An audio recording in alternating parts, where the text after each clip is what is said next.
अस्सलाम वालेकुम दोस्तों, क्या हाल चाल है। उम्मीद करता हूं कि आप सब खैरियत से होंगे और मैं भी अल्लाह ताला के फजलो करम से खैरियत से हूं। तो दोस्तों, आज हम बात करेंगे पाकिस्तानी हमारे एक दोस्त हैं जो चंद साल पहले पाकिस्तान से यूनान आए थे और यूनान में कुछ अरसा गुजारने के बाद उन्होंने अपनी एक मेहनत के साथ इटली तक पहुँचे हैं। तो आज उनसे बात करेंगे कि वो पाकिस्तान से यूनान कैसे आए और यूनान से वो इटली का सफ़र कैसे तय किया। आप लोगों को बताने का मकसद दोस्तों ये है कि रास्ते में बहुत सारे दोस्तों को मुश्किलात आती हैं, कैंप में आती हैं, रास्ते में आती हैं, बॉर्डर क्रॉसिंग में आती हैं। तो भाई ये आज सारी बातें आपसे शेयर करेंगे। तो आज आपसे बात करवाते हैं, हमारे बहुत ही प्यारे दोस्त हैं। तो जी लीजिए, अस्सलाम वालेकुम सर, क्या हाल चाल है। वालेकुम सलाम। जी भाई, आज आप इनको बताएं कि आप यूनान से इटली की तरफ कैसे आए और पूरी डिटेल में हमें बताएं कि क्या क्या करना चाहिए और क्या क्या नहीं करना चाहिए। तो आप इसके लिए पंजाबी भी बोल सकते हैं, मुश्किल नहीं है, आप जितना आसानी लगे आप बताएं ताकि हमारे सब दोस्तों को अच्छी खबर पहुंच सके। जी सर। औज़ु बिल्लाहि मिनश शैतानिर रजीम, बिस्मिल्लाहिर रहमानिर रहीम। अच्छा जी, पहले सबसे तो जो अच्छी बात ये है कि आपने पहले तो ये कोशिश करनी है, जो एजेंट है या जिसके साथ आप आ रहे हैं, कोशिश करें कि वो आपके घर वाले भी उसको जानते हों, आपके जो रिलेटिव हैं वो आप जानते हों, ताकि अल्लाह ना करे, ये आपको पता है ये रास्ता ऐसा है जी बिल्कुल, इसमें कोई भी मसला मसाइल हो सकता है। अगर सिर्फ आप जानते हैं या आपने यूनान से किसी बंदे के रेफरेंस से वो कर लिया है एजेंट, अल्लाह ना करे कोई मसला हो जाता है, कोई प्रॉब्लम हो जाती है, तो वो आपके घर वालों तो नहीं पता वो कौन है, कैसा बंदा है, क्या है। पहले तो आप ये कोशिश करें कि आप जो एजेंट कर रहे हैं या जो आपको लेके यहाँ पे आएगा वो आपको जब रास्ते में अल्लाह ना करे कोई प्रॉब्लम होती है तो वो आपके घर वाले उससे पूछ सकें या उसको पता हो कि ये इसके घर वाले मुझे जानते हैं।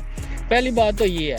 दूसरी बात ये है कि कोशिश करें जो जिसका एक्सपीरियंस हो या पुराना बंदा हो जो ये काम कर रहा हो उसके साथ आने की कोशिश करें, क्योंकि वो उसका तजर्बा होता है, उसको पता होता है सारा, उसकी एक मेहनत होती है, उसने टाइम गुजारा होता है ये सारे फील्ड में, तो जानता यानी कि कहने का मतलब है कि कोई भी नया आदमी उसकी बात पे आपने तवज्जो नहीं देनी। कोशिश करें आप ना पुराना बंदा हो जिसको आप घर तक जानते हो उसके साथ आएँ, ये ठीक। और दूसरी बात है कि जब हम निकले, हम आए हैं अल्बानिया वाले रास्ते से, मैं आपको जो बताऊंगा अल्बानिया वाला रास्ता है जो उसके बारे में बताऊंगा, क्योंकि कई दोस्त हैं जो हमारे इधर से आते हैं मकदोनिया वाली साइड से, लेकिन मैं अल्बानिया वाली साइड से आया हूँ, अल्बानिया से मोंटेनेग्रो, मैं उसके बारे में आपको बताऊँगा। जी जी। जब हम वहाँ से निकले हैं तो उन्होंने हमें सबसे पहले, हम उधर से अथीना से आए थे, या नाना शहर है वो जो यूनान में रहते हैं उन सबको पता होगा, ये एंड जो है ना बॉर्डर के पास है, यूनान के बॉर्डर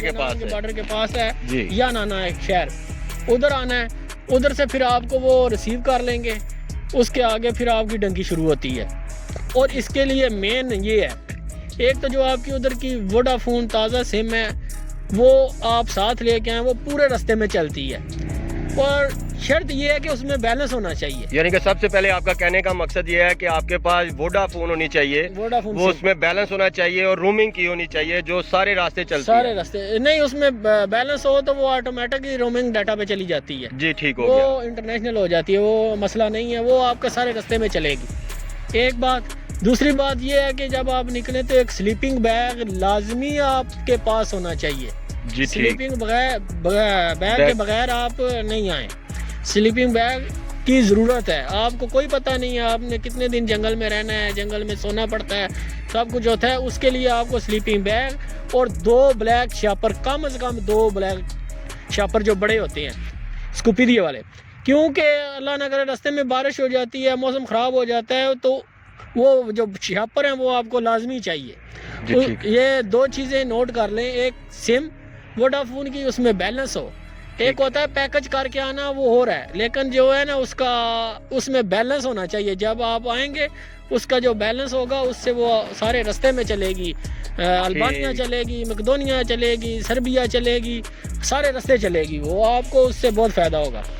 और जब हम वहाँ से निकले हैं उन्होंने हमें पहले ट्राले में डाला है, ट्राला लेके आया जो ये यूनान का आखिरी गाँव है ना, वहाँ तक आप जब हम पहुँच गए हैं, वहाँ से हमने आगे पैदल चलना शुरू किया है। वहाँ पे पहाड़ी इलाका भी आता है, और मेरा तो ये है कि ये जो अल्बानिया वाला रास्ता है सेफ़ है। हम रोड पे चलते रहे हैं, अल्हम्दुलिल्लाह तकरीबन 3-4 घंटे हमने रोड पे सफ़र किया है, किसी ने नहीं पूछा। लेकिन जो है ना इसमें पैदल जो सफ़र है ना वो ज़्यादा है, लेकिन जो है ना है सेफ़ है। ठीक। क्योंकि इसमें थोड़ा सा 2 दिन ज़्यादा लग जाते हैं मकदोनिया वाले रास्ते से, और दूसरा ये सेफ़ है। हम वहाँ से निकले हैं पहली रात हम तकरीबन 1-1:30 बजे वो गाड़ी से उतरे हैं, जो ट्राला था उसमें उन्होंने हमें लेके आया गांव में। वहाँ से हमने फिर पैदल चलना शुरू किया। ये कौन से गांव में ले गए, यूनान में या मकदूनिया? यूनान में जो आखिरी गाँव है उनका वहाँ। ठीक है। वहाँ से हमने पैदल चलना शुरू किया है, और जो आधा घंटा है ना वो तकरीबन पहाड़ी इलाका होता है, काफ़ी मुश्किल है। यानी कि ऊंचाई नीची ज़मीन होती है, पहाड़ी इलाका होता है, जितना भी माउंटेन एरिया है। आपने जब पहले शुरू में चलना शुरू करना है, एहतियात से चलना है। ये नहीं है कि वो लड़के ऐसे करते हैं कि मैं आगे निकल जाऊँ। इस चक्कर में जब वो देखते नहीं है, क्योंकि अंधेरा होता है, खाई होती है, बहुत गहरी खाई, खतरे होते हैं। यानी कि कोई खाई है, कोई खड्डा है, कोई चीज़ है, वो कहीं चोट लग सकती है, उनकी अपनी जान का खतरा हो सकता है उनको। यही जी ठीक। और कोशिश करें कि लड़कियां जो उनके दरमियान में चलें, ना आगे चलें ना पीछे चलें, कोशिश करें दरमियान में रहें और साथ साथ चलें, क्योंकि अंधेरा होता है। एक दफ़ा आगे वाले बंदे आगे निकल गए हैं, पीछे वाला उनको गुम हो जाएगा, यानी कि पता नहीं चलेगा। जैसे पहले वाले आदमियों से कट हुआ तो यानी कि उनका साथ मिलना मुश्किल हो सकता है। जंगल होते हैं घने। जी। हम उधर से चले हैं, तकरीबन सुबह 5-6 बजे तक हमने सफ़र किया है। रास्ते में सांस भी लेते रहे हैं 10-15 मिनट, यानी कि आराम से आए हैं। जी। तो सुबह हम अभी ने बॉर्डर क्रॉस नहीं किया, वहाँ पे एक जंगल था, उसमें उसने हमें सेफ कर दिया। एक दिन फिर हमने उधर यूनान के ही एरिए में वो दिन गुजारा है। जी ठीक हो गया। यानी कि अभी आप कंट्री जो यूनान में ही है, यूनान के ही है, लेकिन आप उधर ही हैं अभी। ठीक है। अभी माउंटेन एरिया, जैसे आपने पहाड़ी इलाका पार किया, तो अभी उधर ही है। जी ठीक। उसके बाद हम अगले दिन जी शाम से पहले तकरीबन असर के बाद हमने चलना शुरू कर दिया। जैसे ही थोड़ा अंधेरा हुआ है ना, हमने चलना शुरू कर दिया। जैसे हमने चलना शुरू किया तो तकरीबन वो फिर आगे है ना, जो ये पंजाबी में उसको कहते हैं कच्चे पाए, जो ट्रैक होता है ना, वो उस पे चलना होता है। वो उससे आगे इतना मसला नहीं है। फिर उस पे हम चलते रहे हैं। उसमें ये है कि एक तो आपके पास पानी होना चाहिए, कम से कम पानी आपके पास इतना हो कि आप आराम से सफ़र कर सके। खाना पीना थोड़ा कम भी हो तो इतना मसला नहीं होता, लेकिन पानी आपके पास कम से कम 3-4 बोतलें बड़ी होनी चाहिए, ज़्यादा नहीं। यानी कि 1.5 लीटर की 2-3 बोतलें हो जाएं तो गुजारा हो सकता है अगर वो सब्र शुक्र से चलते रहें तो। वैसे अल्हम्दुलिल्लाह रास्ते में चश्मे भी आते हैं, फिर वहाँ से पानी भर भी लेते हैं। एक दो जगह वो सप्लाई के पैप लगे हुए हैं, वहाँ से भी पानी भरवाते हैं। वो जो जिसके साथ आप आएंगे उनको पता होता है। जी ठीक। तो हमने वहाँ से चलना शुरू की है। अगली रात है जो तकरीबन हम सारी रात चले हैं। जी ठीक। सारी रात चल के फिर हम पहुँचे हैं अल्बानिया के बॉर्डर पे। ठीक है। यूनान से आप अल्बानिया के बॉर्डर पे पहुँच गए। वहाँ से हमने तकरीबन 2-3 घंटे रोड पे चले हैं। जी। ये बॉर्डर क्रॉस करके या बॉर्डर से पहले? बॉर्डर से पहले। ओके।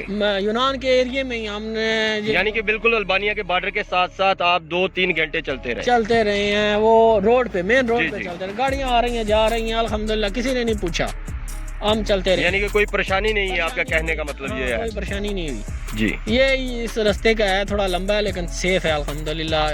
कभी मैंने सुना नहीं है किसी को पकड़ के तो वापस भेजा हो। तकरीबन ये जो भी बंदा आता है इधर से पहुँच जाता है। और दूसरा ये जो होता है ना कि मकदोनिया वाले मारते हैं या दूसरे, वो इधर कोई ऐसा चक्कर नहीं है मारने वाला, ना कोई मारता है ना कोई। और हमने सारी रात वो चले हैं। फिर जब आते हैं ना अल्बानिया वाले बॉर्डर पे, वहाँ पे एक पहाड़ी है, वो पहाड़ी चढ़नी होती है, वही उसका बॉर्डर है। वो जो पहाड़ी है वो क्रॉस करके आप जब क्रॉस कर जाएंगे, चढ़ाई चढ़ेंगे, क्रॉस करेंगे, तो वो आप समझें कि अल्बानिया में एंटर हो गए हैं। अच्छा, जब आपने पहाड़ी क्रॉस कर लेनी है तो आप अल्हम्दुलिल्लाह अल्बानिया में एंटर हो गए हैं। एंटर हो के फिर भी आपने मतलब है आगे भी है जो पहाड़ी इलाका ही है, वो कम से कम अगर तो आप सही चलते हैं ना, उसी रात में आप पॉइंट पे पहुंच जाएंगे और उसी रात पॉइंट पे लग जाएंगे। لیکن یہ یعنی کہ پہلا پوائنٹ آ جائے گا البانیہ میں جو آپ کی ڈنکی ہے اس میں سب سے پہلا پوائنٹ یہی ہے کہ یہاں سے پھر گاڑی اٹھاتی ہے، یعنی کہ یہاں سے آپ کو گاڑی اٹھائے گی، اس سے آگے گاڑی اٹھائے گی، یہاں تک آپ نے پیدل چلنا تھا، اس سے آگے پھر آپ کو گاڑی اٹھاتی ہے۔ یعنی کہ ایک تھوڑی سی بات کلیئر کر لیتے ہیں کہ جتنے بھی ہمارے یونان سے ڈنکی لگاتے ہیں جو ٹیکسی کی ہے، جو گاڑی کی ڈنکی ہے، وہ البانیہ سے پہلا پوائنٹ ہے وہاں تک لگاتے ہیں، وہاں تک لگاتے ہیں جی ٹھیک ہو گیا، ٹھیک جی جی جی۔ تو یہ آپ اگر صحیح چل کے آئے ہیں تو پھر وہ اسی رات ہی آپ کو گاڑی اٹھا لے گی۔ اگر کوئی مسئلہ ہے یا آگے کوئی خطرہ ہے یا کوئی ناکہ ہے، وہ ڈنکر ہیں جو ان کو پتہ ہوتا ہے، وہ پھر آپ کو ایک رات، حالانکہ ہم نہیں کراس کر سکے تھے، ہم بارڈر کراس کر کے پھر ایک دن ہم نے پھر ادھر گزارا تھا، ادھر باغ تھا مالٹوں کا، ہم نے ادھر سارا دن گزارا تھا جی، کیونکہ ہم گئے تھے آگے، تو آگے ناکا تھا، دیکھ کے آئے تھا، ڈنکر گئے اور آگے پولیس والے تھے، تو واپس آگے انہوں نے کہا کہ آج تو ہم نہیں گزر سکتے، وہاں پہ ایک نالا ہے جو پل ہے، نالے کے اوپر پل، وہاں سے ہی گزرنا ہوتا ہے اور کوئی رستہ نہیں ہے گزرنے کے لیے، اور اس پل پہ ہی تقریباً ناکا ہوتا ہے۔ تو وہ نالا کتنا بڑا ہے؟ یعنی کہ وہ نہر ہے، نالا ہے یا دریا ٹائپ ہے؟ کتنا کو بڑا اندازن؟ چھوٹا ہے، اتنا زیادہ نہیں ہے، لیکن خطرناک ہے، گہرا ہے، یعنی کہ وہاں پہ چوکی وغیرہ پولیس کی کسٹڈی ہے بہت زیادہ ہے، یعنی کہ وہی ایک بارڈر کنٹرول لائن ہے جس کے لیے سختی ہوتی ہے۔ ہاں وہ ہے، اس پہ یہ نہیں ہے کہ ہر روز ہوتا ہے، کسی دن ہوتا ہے، کبھی نہیں بھی ہوتا، دوسرے دن کوئی چیز نہیں تھی، لیکن ہم نے مطلب ہے وہ 10 بجے کے بعد 11 بجے کے بعد شروع ہوتا ہے ناکا، ہم 9 بجے کراس کر گئے تھے وہ نالا پہلے ہی، مطلب ہے ناکا لگانے سے، وہاں سے ہم کراس کر کے تو جو البانیہ میں چلنا پڑتا ہے نا، لیکن ہر جنٹ کا اپنا اپنا پوائنٹ ہوتا ہے، لیکن جو ہے نا کم از کم 2 گھنٹے 2.5 گھنٹے 2.5-3 گھنٹے چلنا پڑتا ہے البانیہ میں بھی۔ وہاں چل کے آپ جب آ جائیں گے تو وہ پھر اس سے آگے آپ کو گاڑی اٹھا لے گی، جب گاڑی اٹھا لے گی، گاڑی کا بھی مختلف ہوتے ہیں، اگر آپ کا ٹرالا ہے تو وہ ذرا زیادہ ٹائم لگائے گا، اگر چھوٹی گاڑی ہے تو وہ جلدی ہو جائے گی۔ ہماری گاڑی تھی یہ آئیا سٹیپ، وہ گاڑی تھی تو وہ تقریباً اس نے 7 سے 8 گھنٹے لگائے تھے، تقریباً 7 سے 8 گھنٹے لگائے تھے البانیہ ملک جو ہے کراس کرنے سے، اس نے پورا ملک کراس کرایا تھا 7-8 گھنٹوں میں۔ رات کو وہ ہم اس میں بیٹھے تھے، صبح تقریباً روشنی تھوڑی تھوڑی ہو گئی تھی جب اس نے ہمیں اتارا ہے مونٹی نیگرو کے بارڈر سے دور، وہاں پہ ہم نے اس نے اتارا ہے۔ جی دوستو، ابھی یہ مونٹی نیگرو کے بارڈر پہ ہم نے تھوڑی سی بات ختم کی ہے، تو انشاءاللہ تعالی بقیہ حصہ نیکسٹ ایپیسوڈ میں اپلوڈ کرتا ہوں، تو جڑے رہیے ہمارے ساتھ۔ اوکے جی، اپنی دعا میں یاد رکھیے گا، فی امان اللہ، اللہ حافظ۔